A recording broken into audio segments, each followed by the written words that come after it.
Hello, everyone. How are you? This is Brandi. We're going to get started in just a minute, just double checking that we are live in the Facebook group. We are, and we are live in Zoom as well. Welcome, everybody. Hope you're having a great Friday. What we're going to be talking about today, hi, Lynn, great to see you. If you want to say hello in the chat box in Zoom, I'd love to be able to see who's joining me today. And if you're joining us in Facebook, either live or watching the replay, say hello as well. Let us know where you're joining us from. Today is a fun session. This is one of my favorite sessions that we do at the Big NC training, although since we moved from a 3-day event to a 2-day event, we did cut some of the content out. And so my purpose today in sharing this with you is to reintroduce some of the concepts of working with different personality types and figuring out what motivates people, not only for your team, but for yourself. Sometimes it's really important for you to know what motivates you and what's driving you from a belief standpoint, a belief system standpoint. So we're going to be talking about a lot of information today, both in terms of our own personalities and then how we can learn to read other people's personalities so that we can give them the information that they need in order to make a decision, right? Now, when does this come into play? It comes into play throughout the entire process of working with people. We are in the business of people. Although we are a product broker, right? One of the things that we sell first is ourselves and the relationship between ourselves and our customers, the relationship between ourselves and our team members. And so whether we're talking about working with customers, working with potential accounts in nutraMetrix, or helping our team grow by working with people's strengths and speaking to their strengths and not so much their weaknesses, but helping them overcome some of their weaknesses can be a really important aspect of leadership. And since we are paid on our management capabilities, remember our MPCP stands for our ability to manage an organization. One of the things that we should really do in part of our daily activities is learn to be a good manager, even though they're not our employees, right? Our team members are not our employees. As the better we are at managing a team, the more successful our team is going to be. So with that said, I'm going to go ahead and just make sure that everybody is there in the Facebook group. I see Yan, hi. I see Heidi, hi. And Nancy's joining us, awesome. So we have people joining us in both Facebook and on Zoom. I'm going to go ahead and show my slides. And then just so you know, while I am showing my slides, I can't see your comments or your questions, but at the end of the presentation, I will open it up and look back at what comments you had or what questions you had, and we will address them. But in the meantime, I'm going to go ahead and pull up my slides so that we can get started. Okay, so we're going to go back to the front of the presentation, and this presentation is going to be made available on downloads. It is available in a shortened version right now on the NC training slide deck that you get as access to as in your back office if you're a nutraMetrix consultant. Now, I know some of you are joining us today are not full-blown nutraMetrix consultants yet. You've been to a nutraMetrix 101 and 201 session, but maybe you haven't requested the NC status. And so if you haven't requested NC status and you've attended a nutraMetrix 101 or 201, once you request your status, you'll have the ability to download the slide decks. And so one of the things I'm going to do after this presentation today, I will ask our team in the office to upload these slides if you want to use them to do a coring with your team. Let me just exit out of full screen mode here a second, and I'm going to pull back up the Facebook group. I just want to make sure, can somebody comment, can you see my slides right now? I want to make sure, okay, I can actually see my slides in the Facebook group right now. So awesome. So we are good. You can see my slides. I'm going to go back into presentation mode. This is the joys of being live with the technology, but we're going to go ahead and launch into presentation mode. And we're going to be talking first about how do you improve communication through personality typing? And if you haven't done a personality test recently, I'm going to encourage you to go back and potentially look at some personality tests that you can do, because the more you learn about your own communication style, the better you're going to be at communicating with your team and the people that you're leading. You know, we start off the NC training, whether it was in the 101, 201, or whether it was the full corporate training. We talk about starting with your why and communicating in a way way that helps people take action. The Simon Sinek video about starting with why still applies here, right? We want to make sure that we're communicating with people in a way that they're inspired to take action. We don't just want to have conversations to pass the time. We want some sort of result. And the better we understand our communication style, the better we're going to be at getting people to take the actions that we want, whether that be buy a product, whether that be partner with us, whether it be follow a specific implementation strategy. So I'm going to start off first by using one of my favorite personality assessment tools, and I'm going to share with you a little bit about it. Now, I am going to tell you, I am not an affiliate of the DISC personality company, right?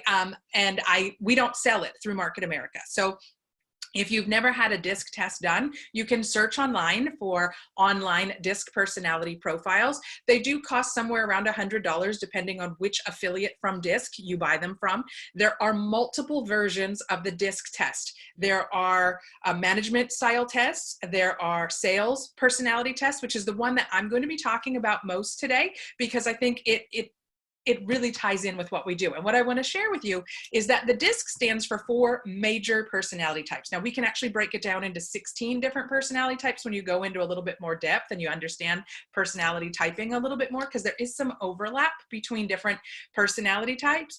But we're going to talk in general today about how you determine where you fall. The best way is to take the test. But then also once you understand different personality types, you can predict based on verbal clues and environmental clues about the person that you're talking to, what their personality type is. So what does the D, I, S, and C stand for? Well, D usually stands for the dominant personality type. And these people are very fast-paced. Sometimes people perceive them to be impatient. They're very decisive and goal-oriented. They like to dominate a conversation or they seek to control a scenario. They do like a challenge. They're often very competitive, but because of their competitive nature, sometimes people that are not Ds do perceive them as aggressive. Now, if you'll notice, this circle is divided into 4 quadrants, and everything above the middle line, these people are very outgoing. They are people. So the dominant person is a people person that really likes to talk to people, but they also like to control the conversation. On the right side of the screen, we are influential people, enthusiastic, friendly, optimistic. They're very fast-paced. They're outgoing. They're spontaneous or off the cuff. They're a little risky, like they like to take risks. They like to be a little showy. Now, when you take a look here from the left side and the right side, these people are outgoing. They are people-oriented. But the people on the left, the dominant side, they really want to get to the bottom line. They're really business-minded. They want goals. They want results very quickly. So although they're people-friendly, they're also very task-oriented. Where the people on the right, the influential people, they're very people-friendly and outgoing, very talkative. And so I'm going to give you some examples of that. Then below the line, these people are a little bit more reserved. On the C side, we have the compliant personality type. They're very conservative. They love and thrive on facts and data. They're very time-focused. They want step-by-step procedures for everything. They don't just wing anything. They need a plan. They need that plan put in writing, and they're going to ask a lot of questions. And then over here, the steady type of people, they're very friendly. They are people-oriented as well, but they're much more slow-paced. They're supportive. They might say to you, yes, I'm Dr. Smith, but call me Jane, right? They might definitely want to have a first-name basis. They're great listeners. They're very relationship-oriented, but they don't necessarily like to take risks like this person does. So as you see, when we divide the quadrants into 2, we have the task-oriented people on the left, the people-oriented people on the right, outgoing people on the top, and reserved people on the bottom. And so those are the 4 main categories of people: the dominant, the influential, the steady, and the compliant personality types. Now, what I'm going to show you next are, if you do decide to go online and take one of the DISC assessments, I want you to see the types of questions that are asked. I screen captured just a few of the questions just to get you thinking about the types of things it's going to ask you. It's very easy to do this test. It doesn't take a lot of time, but what I want to share with you is if you are going to do a personality profile using DISC, you need to be honest. It does not help you to try to manipulate the data. You don't want to sit there and think, well, what answer is going to make me look the best? Because then it's going to skew your results. You want this to help you. You want to clearly identify what is your dominant personality type, what is your main personality type, so that you best learn how to communicate with others. So Some of the questions can be a little uncomfortable to say. Like, I can be pretty forceful with my opinions. Have people called you opinionated in the past, right? You're going to say either you strongly disagree or you strongly agree, or somewhere in the middle. I love meeting new people. Some people are very extroverted. Some people are very introverted. Meeting new people is very uncomfortable to some people. I love meeting new people. And I'm going to show you my results in a second. You'll see, oh, that makes total sense. People think of me as a good listener, or maybe you cut people off all the time when they're talking because you prefer to be the one talking instead of the one listening. Whatever your first gut response answer is to this, whether you agree or you disagree, you strongly disagree, you want to make sure that you answer honestly without having to think about it very much. Are you bold? Do you take action very quickly? Are you courageous and step up? Or do you need some prodding to do that, right? Do you get impatient with incompetent people, or do you want to help them become better? Do you tend to be calm, or do you tend to be reactive? Are you analytical or not analytical? Do you tend to take the lead? Are you trusting of others? These are the types of questions that it asks you. Do you tend to see the best in people, or do you tend to see the worst in people? Are you skeptical, or are you very accepting of new ideas? Are you dominant, or are you a little bit more like, you guys go ahead and take the lead and I'll follow with whatever you want to do? Okay. Then you get into some of the questions that are about your relationships with other people. I quickly get irritated by illogical people. I can be stubborn. I can be understanding of people's problems. These are just some of the examples of the types of questions that it asks. And if you take the sales profile, it's going to ask you things like, when I'm working with a customer, I'm very results oriented, or I like to hear customers' personal stories, even if it takes extra time. So you see how it's going to ask you about your interactions with others to help you come up with your results. I tend to focus on the bottom line. And here's where this gets to be important. And I know I have a slide about this a little bit later, but we do tend to think that everyone thinks that we do, the same way we do. So if you're a bottom line oriented person, you might go into a discovery meeting and all you want to talk about is the business. You want to talk about what this can do for the bottom line for the practice. But you might be talking to somebody who isn't bottom line focused, but is more relationship focused. And what they're thinking about is, how is this going to improve my relationship with my patients? Not how is it going to improve my financial relationship with my practice, but how is this going to improve my relationship with my patients? And we want to be able to figure out from a health professional side, what types of things are going to motivate the practitioner and light them up to want to work with you. And the more that you understand different people's personalities, the better you're going to be at matching what we have to offer with what they might be looking for. Okay. And so there's a bunch of questions there. I only screen captured a couple of the slides. There's probably about 15 or 16 screens as you're going through that asks you a lot of different questions about what you like and what you don't like, or how you would describe yourself, or how you would describe your relationship with others. And then the second part of the online analysis asks you to think about a specific customer that you've worked with in the past. And it's going to ask you the same type of questions about that customer. Do you perceive that customer to be fast-paced and outspoken, or cautious and reflective?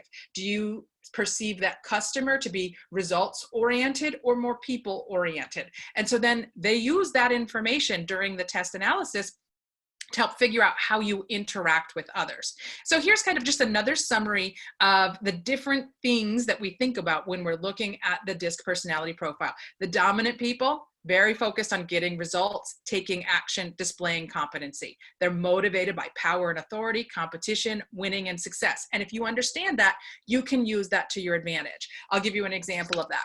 I've worked in the past with a very high D, meaning they're like to a T, a dominant personality profile. He was very, very competitive. And he used to ask me questions like, who's the number one producer in nutraMetrix? Because I want to be the number one producer in nutraMetrix. And so then what I would do is, in our conversations, I would say, oh, you know, you're number 5 right now. And so we need to get you moving a little bit more if you want to be number 1. And that worked well for him because he wanted to be number 1. If I did that with somebody who wasn't as competitive, I would come across really pushy, right? But I know that's what he thrived on. So I was able to match what I asked him to do to his personality type. You'll notice that these people have a lot of self-confidence. They're direct. Sometimes that's perceived as forceful, and they do like to take risks sometimes. Sometimes it comes off as a lack of concern for others. It's not always the case. Sometimes they're very caring of other people. It's just the way that they express their emotions may not show that. The influential person offers enthusiasm. They also like to take action, but they thrive on building relationships. They're motivated by social recognition, group activities, and that connection that they experience during a relationship. They don't like social rejection. They don't like being disapproved. They don't like losing their influence or being ignored. That's going to make them feel very uncomfortable. They're very charming. They're very enthusiastic. They're very social, very optimistic. They look on the bright side all the time. They love to talk. They sometimes are a little impulsive. Sometimes they're a little disorganized. They tend to wing it, and they're very spontaneous, right? So I hope if you're thinking about anybody that you've worked with, or if you're thinking about yourself, you might even be able to, even though you haven't taken the test yet, you might be able to identify which one of these personality profiles you relate with the most. The S person is going to show sincerity. They're also going to be focused on building relationships. And as a result of them being focused on building the relationship, they may do things like not want to tell you no, right? They might not want to share with you, that they might not be open to having an account right now, but they don't want to hurt your feelings. They don't want to damage the relationship. So they keep having you come back, even though they don't move forward with opening their account. Have you come across any health professional types like that, where you want them to take the next step, but they're just not willing to take the next step, and you haven't figured out why? Well, they might be focused on building your relationship and maintaining that relationship, even though they might not really want to move forward. They tend to be very stable. They don't make decisions quickly. They need a long time to think about things. They're kind of fearful of change, which is why it takes them a long time to make decisions. They are very patient. The sales process might be long and slow with them. You do have to be a good listener, but they're also good listeners too. They want to hear a lot of the information. They can be overly accommodating, and they do tend to avoid change. So you have to be able to speak their language to get them to want to take action. And then over here, the C, they have ensuring qualities. They emphasize dependability. They display competency. They do want to share their knowledge with you very much. They very much appreciate facts and figures and features and benefits. So these people really make great product specialists, because they want to know the ins and outs of every detail before they're comfortable sharing something with someone. So you can use their expertise to gain knowledge. They do pay attention to quality. They definitely focus on the details. They're very detail oriented. They do not like being criticized, especially in front of other people. They don't like being wrong. And sometimes they are more reserved and quiet. They're a little bit more introverted than extroverted. And they sometimes are a little bit overly critical. They tend to overanalyze and suffer from analysis paralysis. So sometimes it might be hard to get them to take action on doing something as well. Okay, as we move on, let me just go back. I'm going to stop sharing my screen for a second, because I did, I've been using this disc analysis since 2009, which was the last time that I had a test done. And I realized, well, they might have updated it in the last couple of years. So I went on actually this morning and I retook my test to see if anything has changed. And they have changed some things about the test in the past 10 or 12 years. So if you haven't taken a disc analysis recently, I would encourage you to go back and look at it again. But what I'm going to do now, let me just see, I see there's some questions here. Harvey writes the question, what do we do if we have traits of all four? You are going to have traits of all four, but what you want to figure out is which is your dominant personality type, and then how do you match that to others. So I would definitely recommend taking the test, and I'm going to show you mine, and I will answer the question about what do you do if you have traits of all four. So I'm going to pull this up now to share my screen. I'm going to go back into my personality profile. So you'll notice when you take the profile, you get a 25-page report back. And there's a whole bunch of different people that sell the profile. I got this one through a company called Your Life's Path. And what it does is it gives you an introduction, like I just did, to the 4 different personality profile types. And then it shows you where you fall. Now, I am spot on in the middle of being an influential I type personality profile, which those of you that know me know that that is like, you couldn't be more dead on with that. But if I was somewhere leaning a little bit more towards the seat, my dot could be here, or my dot could be here, or my dot could be kind of like right in there. I will tell you that my style has changed a little bit over the last 10 years. The first time that I took the test, my dot was right about here, where I was still influential, but I was a little bit more on the dominant side. And as I've spent the last 10 years focusing on working with different people, I've mitigated my dominance a little bit to be a little bit more focused on maybe some of the results that people need, but also being more flexible in accommodating other people's needs. So that's why I kind of moved from the top to be more like this. But what you'll get is, again, that's just explained right here. What if you are close to the edge or closer to the center? If you're close to the edge, means that you're more inclined to be just like that profile, versus if you're closer to the center, you're a little bit more flexible, meaning you could be like the opposite personality type too. Okay, so your dot tells a story. Where it falls is going to be different for you than it is for me, but the report gives you a lot of information about how you deal with conflict, how you relate well with others, or how you don't relate well with others. And then it goes through and it talks about your different experiences when it comes to sales. So I'm very enthusiastic. I tend to share my passion. I tend to talk a lot about the things that I love. And I know you guys that have seen me teach before know that I incorporate a lot of stories and a lot of storytelling and a lot of personal experience and opening up like a transparent book into the way that I teach as part of my teaching style. That makes sense because it's how my mind works from my personality standpoint, right? I'm also very much focused on making sure that the people that I'm talking to understand what I'm sharing. So I'll spend a lot more time sometimes on a specific topic than other people might, because I really want to make sure that the message is getting across to people.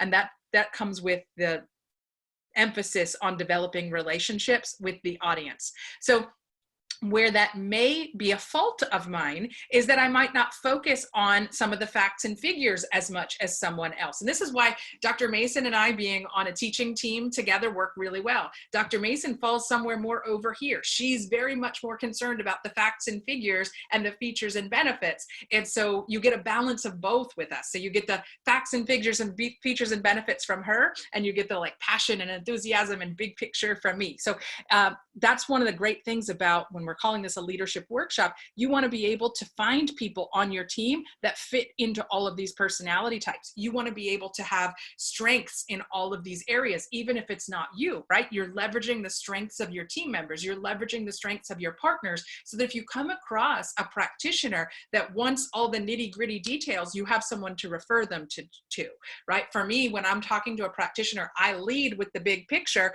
You talk to Dr. Mason about what she leads with. She wants to lead with the individual ingredient details, right? So we have very different approaches. Even though we follow the same system, we have very different approaches because what each of us value are very different. So when we're working with practitioners, being able to provide that kind of information on both sides is really important. It's a good strength and balance, strength and weakness balances between both of us. So the report is then going to go through, how do you excel as a salesperson? It'll tell you some of the things that you need to work on as well. What are your strengths? And then it goes through and says, what are your challenges? Now, I'm not going to spend too much time talking about mine, because it's really about what are your strengths and what are your challenges. But then what I like is it goes through and it talks about the different buying styles of different customers. And if you're talking to a D, what type of information might they need? Like this person, they're going to be very bottom line focused, where this person is going to be very social focused. Why might my patients be looking for supplements, and what might I be adding to my patient's relationship with me by offering them?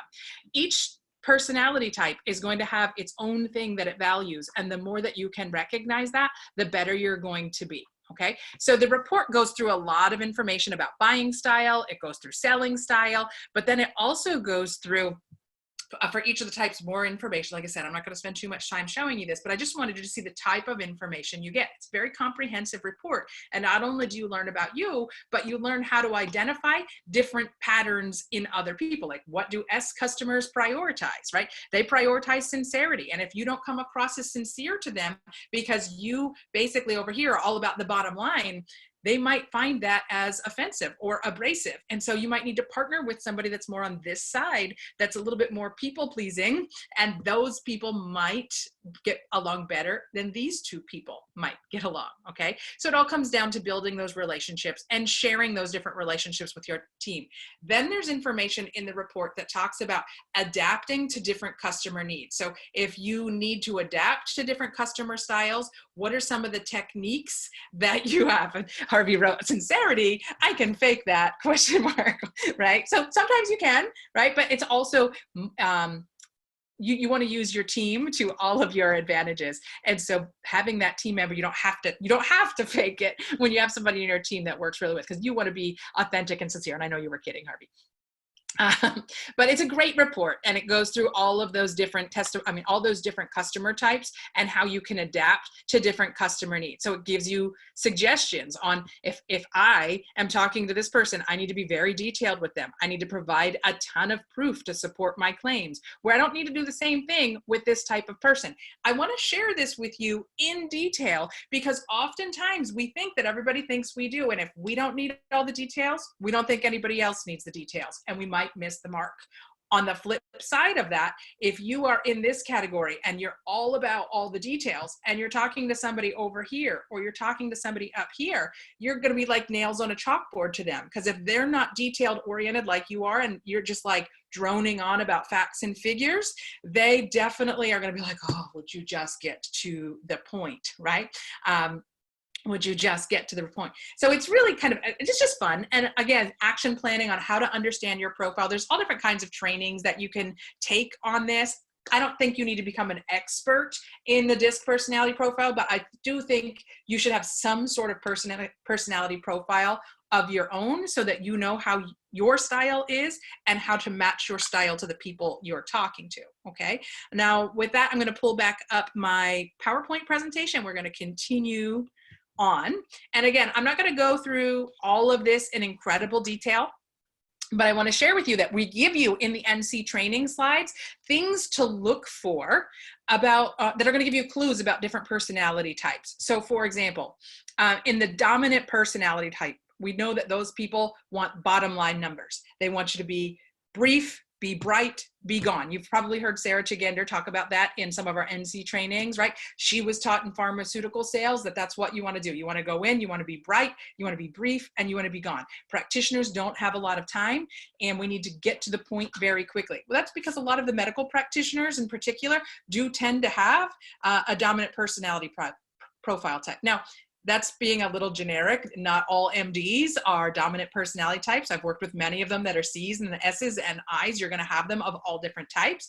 But what I wanted to do here is just give you some suggestions. And this comes from a website called personalityinsights.com, where I just downloaded these infographics, and they talked about the different types. I'm going to highlight a few of them here. Let me just check the time. I'm going to highlight a few of them here. The person that's dominant states more than asks. They like to control the conversation. They talk more than they listen. They like to be verbal. So they might like to have a conversation with you, but they're not necessarily going to want to write long emails. They're not going to like communicate with you via long emails. You might be an email person, and they might be like, just to pick up the phone and call me, because it's quicker for us to have a conversation than to write back and forth in emails. They're blunt and to the point. They communicate readily. They're not afraid to speak out. They demonstrate high volume and a fast speech, like they tend to talk fast. And they will challenge you with your voice tone sometimes. Like the doctor that I was talking about that is high dominant, he would actually talk about playing games with salespeople. He would like to test them. He would like to challenge them for fun. It was fun for him to kind of get into a little bit of a verbal spat with them, for them to show him how good they were, how much they knew what they were talking about, right? Some things that you might find in their body language: they're going to have a very firm handshake. They're going to make eye contact with you. They're going to talk with their hands a lot. They'll do some pointing. They might display impatient. They might be fast moving. They're not huggers. They tend to not be huggers. Now, this is a little bit, stereotypical, but like I'm a hugger. Right now is killing me that I can't hug people and I can't see people. But the dominant personality type is more task-oriented than people-oriented. So they're not necessarily what we would call touchy-feely, right?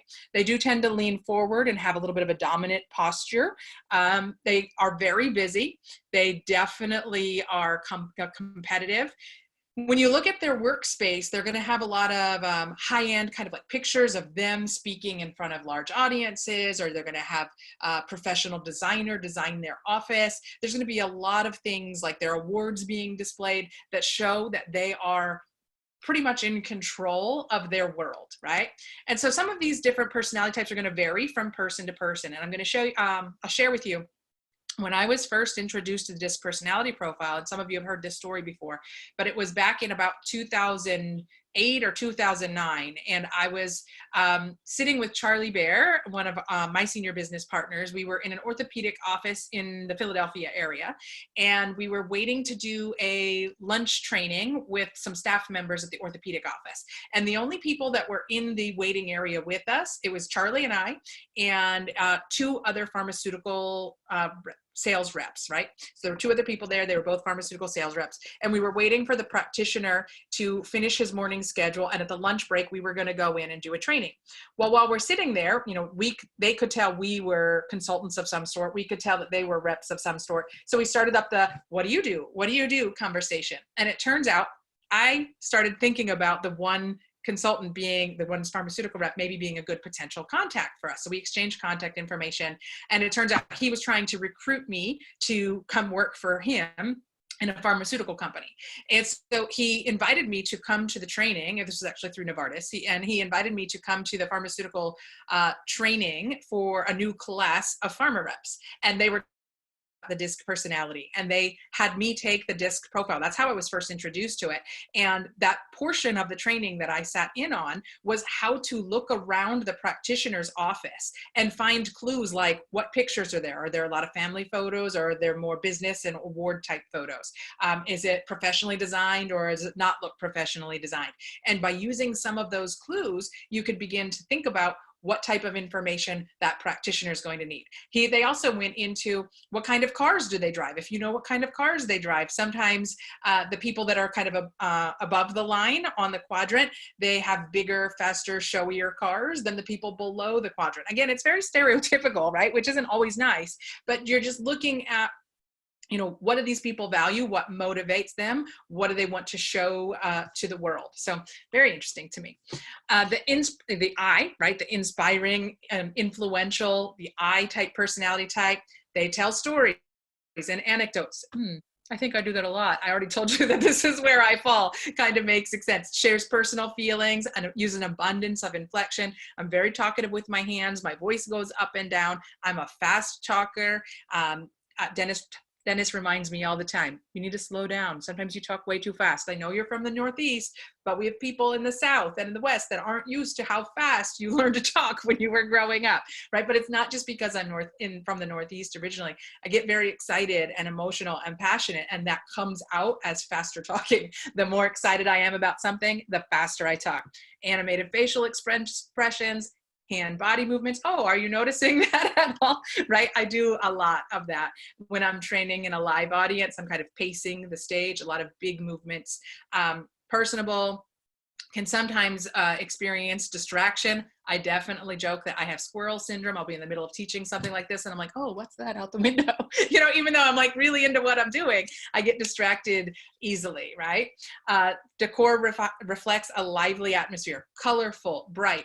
Look at my profile picture on Facebook. I wear very bright colored clothes, very flashy patterns, right? Furniture indicates warmth, extra couch and extra table to accommodate conversations, flashy and trendy with fun pictures. Again, it makes so much sense. And if you don't know this about yourself, you can look around your own environment and you could probably get an idea of which one of these fits you the most, right? Verbal tones of the supportive person, asks more than states, listens more than talks. Again, they're on the right side of the quadrant. So they're very much about personality and not personality, relationship building and being people focused. They don't use as much verbal communication. They are fewer in words than I am as an I. They have a steady and even temperament, less forceful tone of expression, a slower rate of speech. They definitely like to listen. They ask a lot of questions. They're very friendly, conversational. Remember, this is the person that says, call me Jane instead of Dr. Smith. They wear subdued colors, conventional styles, conventional vehicles. These people might be driving something like a Volvo that's known to be very safe and secure, right? Exhibits patience, slower moving body language, comes across very reassuring. They have a personal and relaxed environment, a friendly workspace. They're going to have a lot of family pictures around. They're going to have a lot of friend pictures around. They're very supportive of others, and they like to display that. And then you have the cautious, calculating, competent, conscientious, C-type personality profile. They're very fact and task oriented. They don't share a lot about their personal stories. They keep it like pretty much business conversation. They have a less variety in their voice quality. They don't like to write a lot. They don't like to talk a lot. They like to be much more written. Dr. Mason is that way too. I said we're both the opposite. I call her, she texts me. She'll text me a question and I'll call her to talk about it. She's like, why can't you just text me, right? We're like the classic examples of the opposites here. Asks pertinent questions instead of making statements, speaks carefully with less expression, reluctant to reveal personal feelings, uses thinking words, prefers non-contact, not necessarily a hugger, can have fewer facial expressions, fewer gestures. They could be slower moving. They could take more time to make a decision. They definitely want to know more about the facts and figures than about the personal relationships. And state-of-the-art technology to enhance efficiency, like planners and tools to keep them on track, or they're very big list builders, okay? So I shared with you already, think about your own goggles. What are the goggles you're viewing the world through? If you need facts and figures to make a decision, you're probably gonna think that everybody needs those facts and figures. And you might be a little surprised that some people might be ready to jump on board before you've told them everything yet. And you're like, whoa, slow down. I didn't give you everything that you need to know yet, right? Because they might not need the same level of detail that you did to get started. So we want to think about that. We need to make sure that we're aware that everybody has a different thing that motivates or drives them or gets them excited. And we don't want to just assume that because we were excited about one thing that everybody else would be too. That same thing comes across with product selections. You may love a specific product. You may have one product that you just feel everybody on the planet needs. And you might lead with that product all the time without listening for what they're telling you they're looking for. And by doing so, you might miss an opportunity to sell them something that's different than the product that you typically lead with. So again, I'm going to give you these slides. I'm not going to go through this into a huge amount of detail, but there's some questions that different practitioner types would generally ask a lot that would give you indications of what type of personality profile they have. So I have questions for HPs, I have questions for NCs on how to handle them, and I'm going to give you these in the downloads to look back. Now, the DISC personality profile is not the only profile out there, right? And I share all the time that I think we need to be students of people. We need to understand people just as much as we understand our products. So I wanted to give people another option that doesn't cost as much as the $100 that you might need to spend to get the DISC profile done. And here's one, again, no relationship with this company or with Blair Singer. I'm not an affiliate of his products. When you go to his website, you can buy his book, which talks about different personality types, or you can go to his website. I think it's just blairsinger.com or I was there this morning, salesdogs.com. But if you just search Sales Dogs, it comes up right away. It's part of the Rich Dad Advisors series. So I know many of you have probably read the Rich Dad series.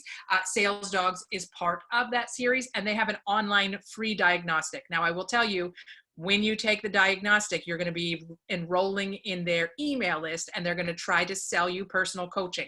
I have never done their personal coaching. I'm not advocating their personal coaching. I just think that this is a fun little assessment to give you an idea of how you perceive sales and how you might come across to others. But what Blair does in his book, Sales Dog, and on his website through the assessment, is he takes a look at sales personalities in terms of common dog breeds. So I'm just going to go through them very quickly for you for a second. If you think about retrievers, right? I have one sleeping on the floor right next to me there.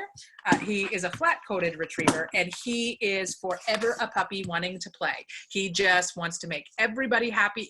Everybody looks at him and says, oh, what a friendly dog. It looks like he's smiling, right? Whether you have a golden retriever, a Labrador retriever, a flat-coated retriever, everybody kind of associates them as very friendly, reliable, good family dogs that are willing to make everybody happy. They just want to please, right? So how does that apply to you as a salesperson? Well, if you are a retriever, you're probably very focused on building the relationship with people, and you'll do anything to help make the sale.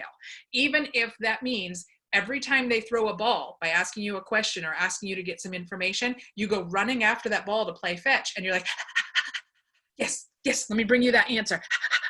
I'm going to bring it to you right now, right? And then you get them the ball and you put it in their hand, and they throw another question at you, and you run off to get it, and you play fetch with them all day long. And you might not ever ask them for the sale.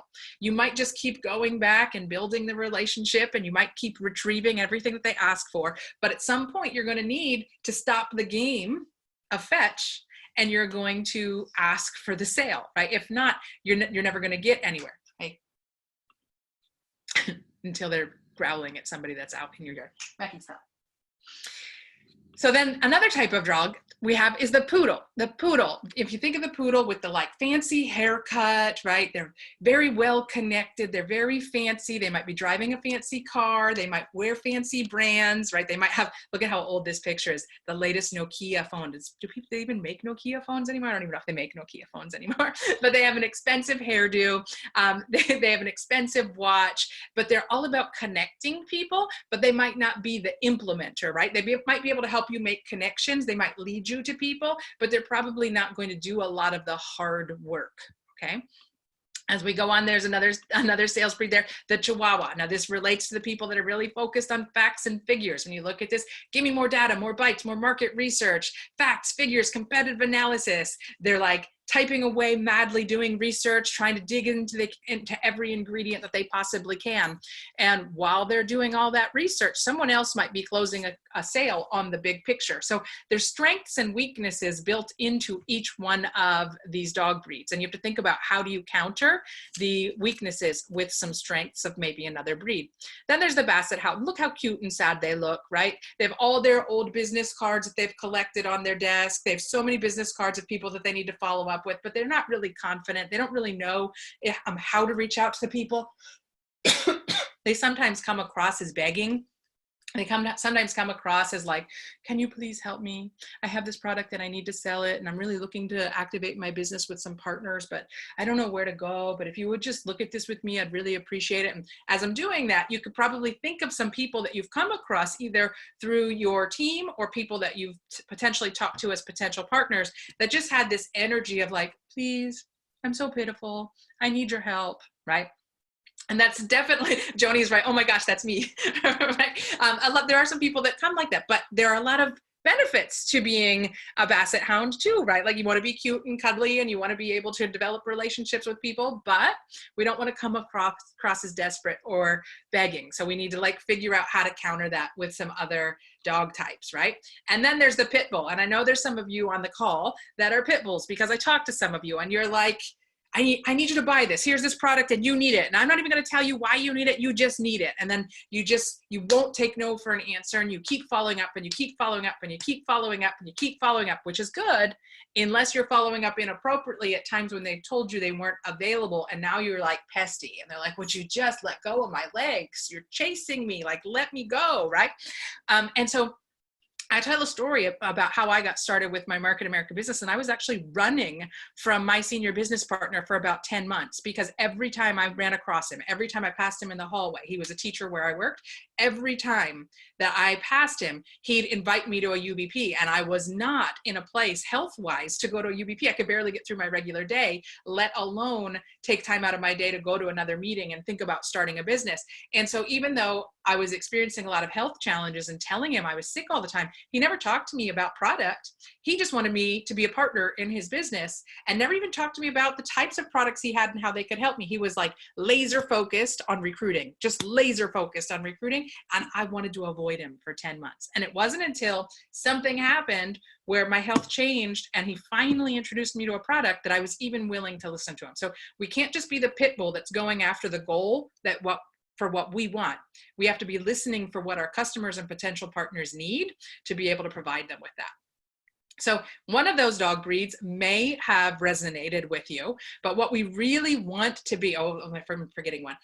You also probably have come across the big dogs before, right? The big dog is the person that they know everybody and they know everything. And whether they're brand new to the business or not, they know more than you do. And this is the person that comes up to me at training and says, I'm not going to work with these individual practitioners. I'm going to bring on my hospital network.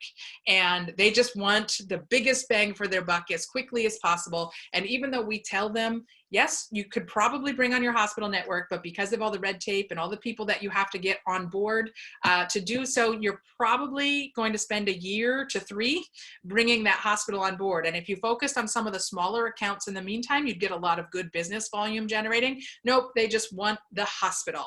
And so in the time that they're focused on working with the hospital, someone else that followed the system for the individual practitioners could have brought on 6 to 8 smaller accounts and placed that volume on either side of their business and had a really nice residual income coming in, while this big dog was just focusing on that one account. Well, even when they bring that one account, it's only going up one side of their business. It doesn't necessarily mean they're going to get paid in the same way that the person that focused on 6 to 8 small accounts would, right? So when we're looking at this, what we really want to be is a super mutt. We want to be able to be a bulldog when we need to be a bulldog. We want to be able to be endearing when we need to be endearing, like the basset hound. We want to be able to provide the facts and figures like we can with the Chihuahua. We want to be able to be that retriever that's personable to everybody when we need to be, and we want to be able to adapt to the situations. But sometimes it's hard to be a super mutt, and you don't want to have to fake it. So you want to have different people on your team that are strong in all of these different categories, right? And that brings us to what motivates people. As a manager, we need to think about, there are going to be some people that are motivated by recognition. There are going to be some people that are motivated by money. There are going to be some people that are motivated by making a difference. And there are going to be some people that are motivated by achievement. Now, you might, right off the top of your head, be able to say which one of those 4 you lean towards the most. And just like Harvey's question earlier, well, what if you relate to all of them? We're all going to relate to all of them at some level, right? Although we do want to make a difference, even the people that are make a difference motivated, they can't do everything for free. They still have bills they have to pay. So money does still need to come in. It's kind of important. You hear it sometimes at some of our events, money's kind of like oxygen. You need it to survive. And so even if you're super altruistic and really focused on the mission of changing healthcare, we still need to make sure that money is coming in to be able to keep the businesses open and cover the overhead expenses. If you are not recognition focused, right, maybe you're anti-recognition, like you don't want to be in the spotlight. You still need to be able to recognize that some of the people you work with are going to be recognition driven. And if you don't recognize them for their efforts, they might not perform as well as they could otherwise, because what really drives them is recognition. Or if they're not achievement focused, sometimes you want things more for other people than they want for themselves. And so sometimes you're just like, well, I'll do it for you. But maybe their driving factor is feeling the sense of accomplishment of doing something themselves. And you doing it for them takes away that sense of achievement that they could have had. So we really want to be able to understand, how are people motivated, so that we know how to best support them and reward them with what motivates them. Because we're going to have, even though you might be a make a difference person, or you might be a money driven person, you're going to have people on your team that are recognition driven or achievement driven or making a difference driven. And we need to know how to support them to keep them engaged and moving forward. Is that making sense to you guys? Okay, I'm going to stop sharing for 1 second. And I'm just going to check the questions. Are there any questions on that? Did you guys find that helpful with the looking at the different personality profiles? Let me go also into the Facebook group and just check on everybody. Awesome. I will post the personality links, Heidi. Yes, I will do that as well, so that you have those. I'll post them in the Facebook group. You guys still with me? Everybody good? Okay, great. Thanks, Harvey. Thanks, Lisa. Thanks, Joni. Awesome. Okay, so we're going to go back in. Let me share my slides with you again. And I need to pull up my Zoom screen. Where did you go?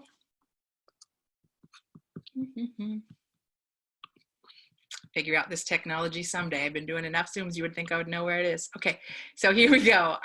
Going to pull my screen back up. And now what we're going to talk about is, although we talked about personality types, let's talk a little bit about mindset, right? Because we all have the same tools available to us.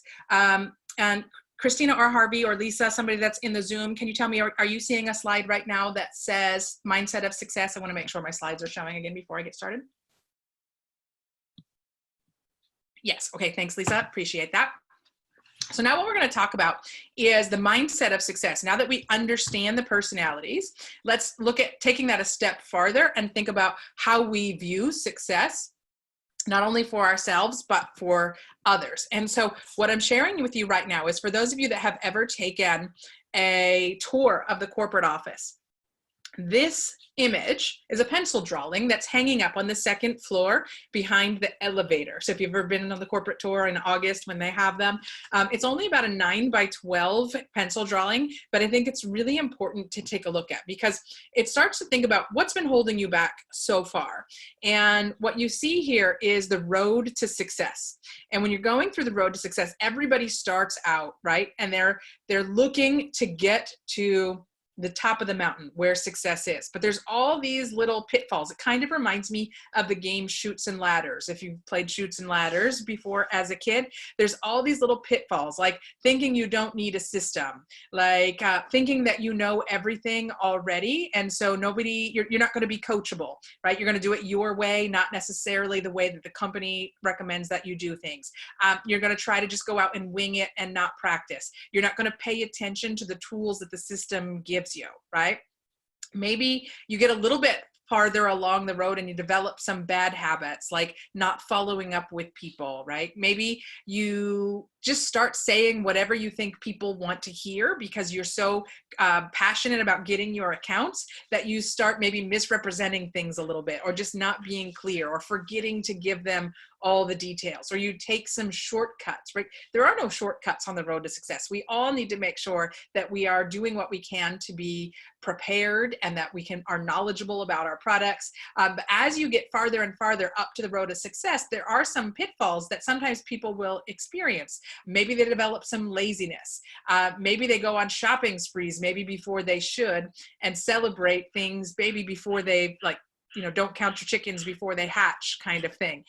Maybe you end up not really feeling good about how you're doing things. And so you feel like you need to fake things to be successful. And because you feel like you need to fake things to be successful, you're not authentic. And so you get shot back down to the bottom of the hill. So I think this is a really interesting little diagram that talks a lot about things that people go wrong with when growing their business. Maybe they're just not taking the time to learn what they need to learn. They're not following the system. They don't take the time to develop belief in the products, belief in the system. But one of the biggest ones that I think holds people back is belief in their self. And I want to talk about where that comes from. See, when I started my business, I'm going to, again, as an I share a lot of personal experiences and personal stories. And when my husband and I did end up opening our account back in 2003, I was so excited about the products that helped me that I just talked about them to everyone. And I didn't know anything about them. I didn't explain how OPC3 worked. I literally would just say, I take this purple powder. It makes me feel great. You need it too. I don't recommend that you do it like that, but that worked for me at the time because people knew I was so sick and they knew that I was feeling better. And they were like, whatever you're taking, I want to take it. And I was super passionate about it. So by sharing my passion about the products, I was able to develop a large customer base very quickly. So before I even opened my account, I had 12 customers buying the product from my sponsor because I was referring everybody to him to buy it. And that's when he came back to me and said, this business is built around each individual unfranchised owner having 10 to 15 preferred customers. You've already sent me 12. You're already building the business, whether you know it or not. So then I got excited about the business. And when I opened my account, we sponsored 8 people in our first 2 weeks. We didn't do it right, guys. We didn't qualify people. Anybody that wanted to learn about the products or buy the products, we basically threw them in the system without knowing what we were doing. But we had a lot of success very quickly. We started winning awards like fastest growing distributor in our area very quickly, but we weren't following the system. We weren't pre-qualifying. And so what would end up happening is I'd start developing success and then all of a sudden it would fall off. And then I'd start developing success and get a little higher and all of a sudden it would fall off. And I felt like I was on this roller coaster and I couldn't figure out why. Can any of you relate to that? Can any of you relate to you're developing a success and you don't know why? Well, part of it was when I would start to think that I was on my way, I would back off without realizing it. I'd stop following up with the customers. I'd stop following up with business people, business potential prospects. And then the momentum would start to backslide. But I didn't understand this. This was all unconscious. And it led to me really getting into, why am I holding myself back, right? So it leads us to these questions. Why do some of us succeed while others fail? We all have the same exact business model. We all have the same exact products. We all have the same exact path, but some of us follow it to a T and some of us don't. Why? Well, for some of us, it's because our mindset is holding us back and we haven't thought about that. For some of us, it's about being afraid of failure. For some of us, it's about being afraid of success. And for others of us, it's we don't feel like we're worthy and deserving of success. And we need to get to the root cause of that. We need to get to why. So in order to do that, I want to share with you something that I think can change your life. Right? And this little quote isn't it, but the reason why I want to share this with you is because I hope it's enough to springboard you into wanting to learn more about this. Because once you understand how your mind works, you'll never go back to the way that you were before. See, a mind that's stretched by a new experience can never go back to its old dimensions. My goal in this segment over the next couple of minutes is to stretch your mind a little bit, to get you thinking about why you think the way you do about yourself and your own version of success, right? So as we talk about that, I want you to think about, and just as a reminder for those of you that don't know me, my background is in neurobiology. I have a degree in psychobiology, why we do what we do from a biological standpoint. And so even back in school, when I was in all my psychology classes, you know, we learned about the conscious mind and we learned about the unconscious mind and we learned about things like the neocortex and how the different things work. But I don't think a lot of people understand how their mind works. In fact, I think a lot of people understand how their phone works more so than they understand how their mind works. So I want you to just think about your mind as this iceberg that you see on the screen. And the parts of your mind that you understand, your conscious part of your mind is really just the tip of the iceberg. But what's going on below the surface really controls everything that's going on in your world. Right now, I don't want you to think about it like you're this automaton, like this robot, but you kind of are. So let's talk about how this happens and how this works, right? Your conscious mind is the part of the mind above the surface where you spend most of your time. It's where you are aware that you're thinking of things. It's about the thoughts that you're aware of. But trapped in your unconscious mind are your deeper beliefs and all of your mental programs that have been stored since you were born. And we learn things through developing mental programs. We learn our beliefs, our mental programs. The way that we experience the world influences our beliefs. Lynn writes, that's a little scary. It can be a little scary, but it's also changeable. So our minds are not stuck in a specific way. We can change the way we think about things. And so let's talk about this. And I'm showing you a picture of a camera. And the reason why I'm showing you a picture of a camera is because we basically have like a photographic type mind. And all of our thoughts and all of our experiences are stored in our mind. And we might not think of it like that. But if I said to you, and I don't know how old all of you are, but if I said to you, let's pick a day like your 16th birthday. And I want you to remember as much as you can about your 16th birthday. You could probably pull up, if we thought about it hard enough, you could pull who came to your 16th birthday party if you had one, or who did you spend your 16th birthday with? What did you eat? What were you wearing? What did you do? Like, if we got you thinking about it, it's in there. We just probably haven't thought about it in a while. And we would be able to pull up the file from your 16th birthday and you would be able to remember it. And not only would you be able to remember it, you would be able to feel how you felt on your 16th birthday. You'd be able to smell smells from your 16th birthday. And this is how our mind works. And sometimes what ends up happening is something will trigger you to think of a specific time in your life, because maybe you're walking, I don't know, when we could go to stores, maybe you were walking through a store and you smelled a perfume and it immediately like teleported you back to a different time in your life because you knew somebody that wore that perfume. And all of a sudden a memory came up because the scent triggered the opening of a filing cabinet from a day that you remembered really well. Have you ever experienced anything like that, right? Because we have all of these stored memories in our mental filing system, and they've impacted all of our personal beliefs and our programs and our worldview. So I want to share with you, I want to share with you this little video clip, and hopefully this plays well. I've never tried to show a video on Zoom before. I'm only going to show you about 30 seconds of it, but for those of you who have seen the movie Bruce Almighty, this is a tiny little clip from Bruce Almighty. And if it doesn't work, you can watch Bruce Almighty. What we're seeing here is Jim Carrey is playing a guy that's having a really, really, really bad day. And he gets mad at God and he starts yelling at God that he wants something to change. And next thing you know, things start happening in his life that are really weird. And he meets this guy played by Morgan Freeman. And Morgan Freeman is supposed to be playing God. But Jim Carrey doesn't know he's God yet. He thinks he's a janitor in a building. And he just met him at the bottom of the building. He doesn't believe that it's God. And Morgan Freeman is going to show him, or try to show him, that he knows a little bit about him.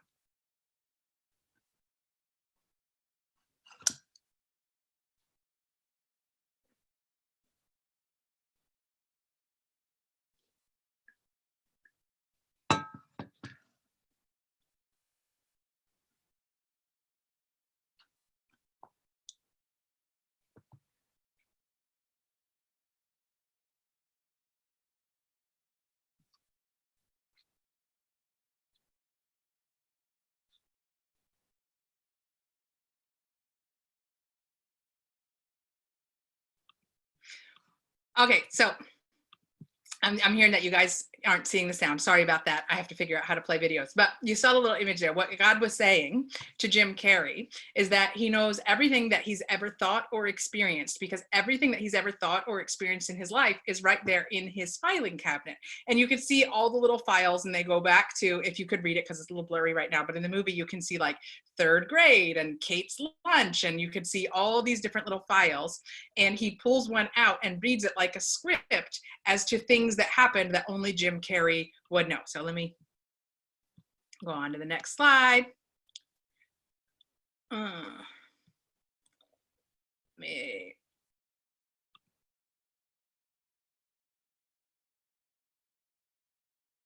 we go.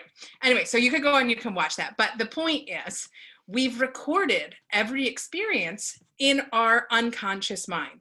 And once something happens in our unconscious mind, it can be either accepted or rejected. And when it's accepted, then all of a sudden it can run on automatic pilot. But the interesting thing is, psychology has told us that we tend to be programmed usually with most of our beliefs by the time we're 9 or 10 years old. So we observe as kids things that our parents do, things that our parents and our teachers and influential people in our life do and say, and we tend to take on their belief systems or belief systems based on our own personal experience. So I'll give you an example of that. Once a program is created, it's extremely difficult to change, but it is possible with focused effort. But our programs are generally passed down from generation to generation. So examples of positive programs would be things like, if you remember when you learned to drive, it was through repetition that you learned to drive. And think about how scary that was in the beginning when you were learning to drive, when you had to think about, where do I put my hands on the steering wheel and where do I put my feet? And, you know, for those of us that learned to drive on manual transmission cars, where do I put my left foot and where do I put my right foot? They don't have to deal with that as much today, but it's still scary. Like, when do I know when I'm going to press on the brake versus when I'm going to press on the gas? When do I know, you know, when am I supposed to be looking at my rear view mirror? When I'm supposed to be looking at my side view mirror? You remembered like all of your senses when you were trying to figure out how to drive. You were focused on all of those senses over and over and over again until it became automatic. And you actually now have muscle memory where you drive scarily on automatic pilot. How many of you have ever had this happen where you were driving somewhere and you got there and you don't even remember what you saw on the way there? Like you start to think about, did I stop at the stop signs? Did I stop at the red light? Because you literally, it's like you get in your car and you just go. No longer do you need to think about, where should I put my hands? Where do I put my feet? Where should I be looking? You don't even have to think about it. You just go. Language is the same way. If you remembered learning to talk, it was really, really hard. I just shared a video yesterday of when my now 6.5-year-old was learning to talk when he was 2.5, and he was trying to say Neverland, and even the placement of his tongue, he was like, blah, blah, blah. Like I can't even say it, right? But learning to talk, your tongue doesn't work the same way that it does now. But now that you know how to talk, unless you're trying to learn a new language and you're trying to develop a new accent or a new way. Like if you're trying to learn Spanish, you have to learn how to roll your R's, right? It's very hard for people and you have to put a lot of emphasis in it, but once you get it, boom, it's automatic. Do you remember learning to eat? Right? Watch a baby learning to eat. They end up with peas in their ears. They end up with peas on their hair. But once they learn how to do it, they don't need to think about it anymore. It's completely automatic. Well, these physical motions go into automatic pilot, but we also have programs for happiness. We have programs for relationships. We have programs for mindsets of success. We also have programs of limitations and fear and phobias. If you grew up in a household where you heard things over and over again, like money doesn't grow on trees, I don't know who you think you are that you're going to be able to afford something like that. What makes you think you deserve that? You heard those types of things over and over again. Who do you think you are?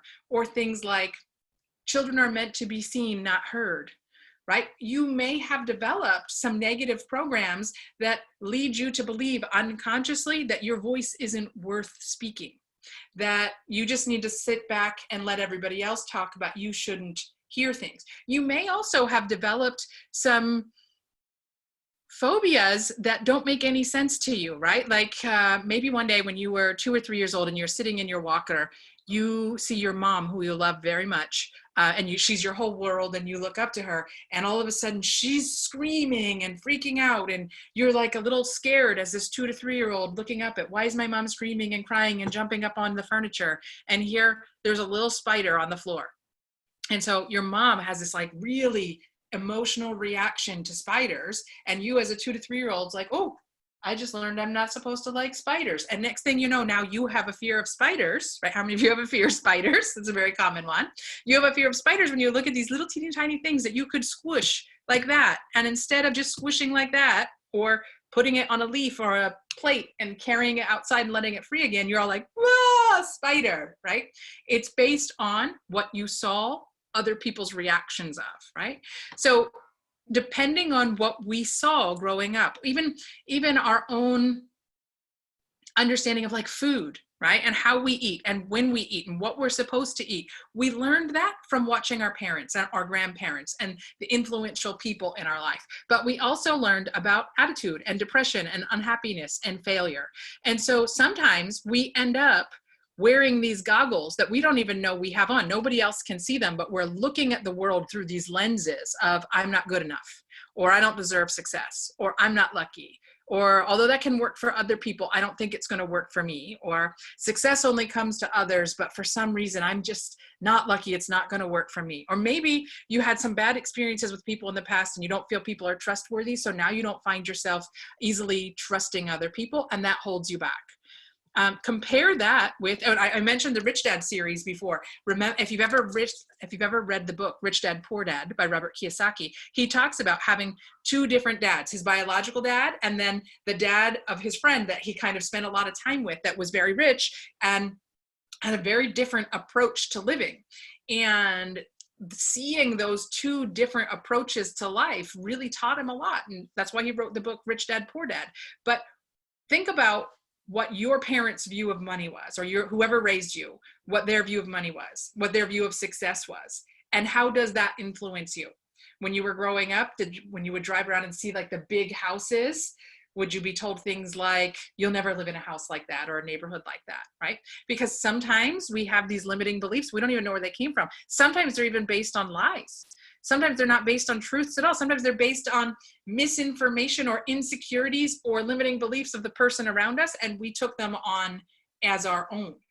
So instead of having the limiting beliefs of I'm not good enough, maybe we need to reprogram our mind with, you know what, I do deserve success and I am awesome and I'm prepared and I'm going to make this work. Now that's going to take some effort if you find yourself holding yourself back. But what I want to share with you is maybe you are on this side where you already have good programs about yourself and success, but you're working with a team member who grew up in a household where success wasn't viewed very positively. Like there's some people out there that when they're not successful, they look at other people and say they must have harmed somebody to get to where they are.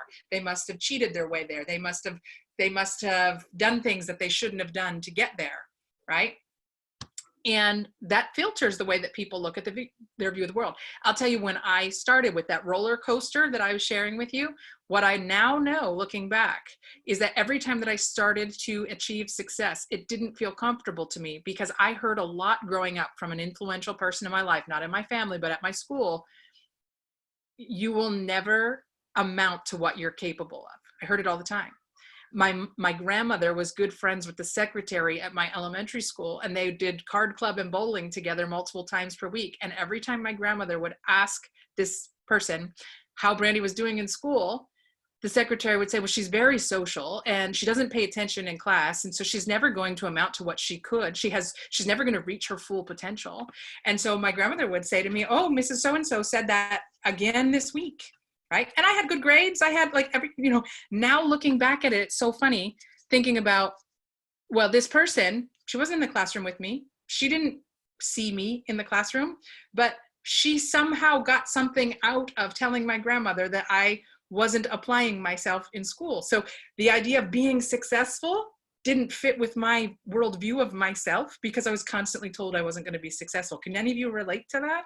Right. There's a lot of people that can relate to that. That's why the self-help and personal health movement is so big. That's why the section in the bookstores on personal help and self-help and professional growth is so big, because there's a lot of us dealing with stuff that other people imposed on us that wasn't even based on truth. Now, I'm going to tell you, I share this story with you because at one of the NC trainings, when I was putting these slides together a couple of years ago, or the first version of this presentation together a couple of years ago, it dawned on me about the secretary at my school, and I couldn't remember her name. So I reached out to a friend of mine who I'm still good friends with from elementary school. And I just reached out to her via Facebook Messenger one day, and I said, what was the secretary at our elementary school's name? And she responded. You know how you see the 3 little dots when somebody's responding? She responded back instantly with the secretary's name. And I was like, wow, you really remembered that. She goes, of course I remember that. That woman was miserable. She made my life miserable. And I was like, whoa. And so my friend, who I hadn't talked to in years about elementary school, starts going in about all the nasty things that that woman said to her mom about her, and how she had all these programs based on the things that that woman was saying. Now, my friend didn't know what I was doing. She didn't know what type of presentation I was creating. But that woman that was miserable in her own life and would talk about other people to make herself feel better, imparted these limiting beliefs on at least her and I, God knows how many other people, right? And so sometimes we come across people who are influential in our life that are dealing with their own stuff, and they project stuff on us, and we take it on as fact, even when it's not based on fact. Isn't that interesting? So this is where that quote comes in from Henry Ford: whether you think you can or you think you can't, either way, you are right. So the question is, do you think you can be successful with this business? And if right now you're not sure, right, then maybe what you want to do is part of your daily action plan. We're supposed to read 15 minutes every day as part of our Getting Started guide, right? It doesn't all have to be business material. It can be learning about people. It could be about learning about success. One of the very first personal development books that was written a long time ago and has had multiple variations since is Psycho-Cybernetics. And Psycho-Cybernetics talks about the cybernetic model of the mind and helps you do something called use the theater of the mind to replace old limiting beliefs with newer beliefs. Because there's something fascinating about the mind, and that is your mind, when you get 3 of your senses tied into it, whether you are using what you see, what you hear, what you feel, what you taste, what you smell, when you get 3 of your senses involved in creating a memory, your mind can't tell the difference between what is true and what is imagined. And so if you can go in and create theater of the mind and see yourself in a successful position, see yourself with your goals already having happened, you create a new program that helps you get there. And the cybernetic model of the mind is based on, think about like a heat-seeking missile. When you lock your mind onto a target, even when obstacles pop up, you will be able to go around that target. Think of like a fighter plane, kind of like flying through the canyon. Even though they're going very fast, they can do aversive tip maneuvers, and they can still get to their target. That's what the cybernetic model of the mind really does. Is like once you lock onto a goal, you can laser target to that goal and get out of your own way, right? So let's talk about goals for a second. What are your goals? Right now, the goals that you have written probably are based on what you think is possible. They're probably not big enough.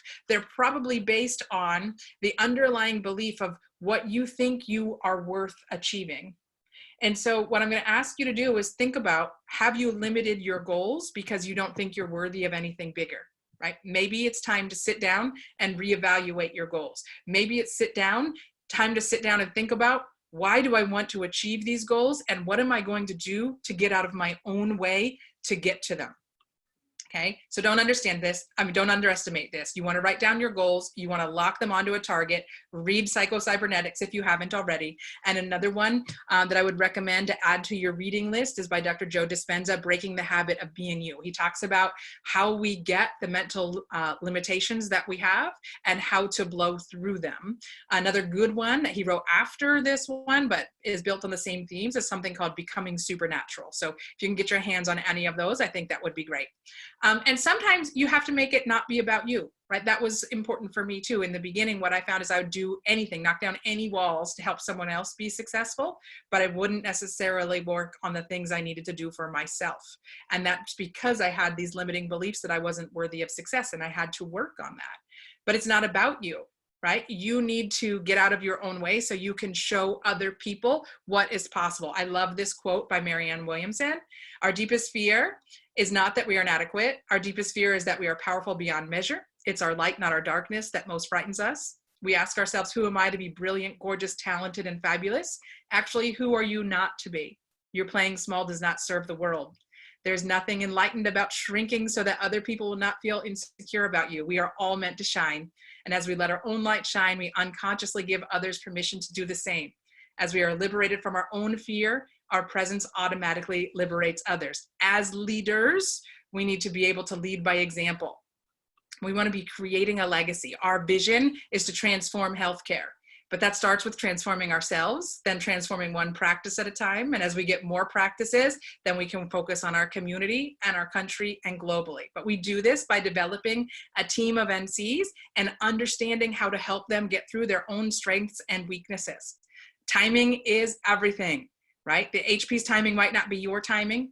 If you're an HP, the patient's timing might not be your timing, but we need to keep filling the funnel. Remember the sales statistics I share with you all the time. 80% of sales occur after the 8th to 12th contact. So we don't want to give up too soon. What causes us to give up too soon? We feel like we're not worthy. We feel like we're not deserving of success. Guys, we are all deserving of success, and the distance between your dreams and your reality is called action. It's time for us to take action because together we can make a huge difference.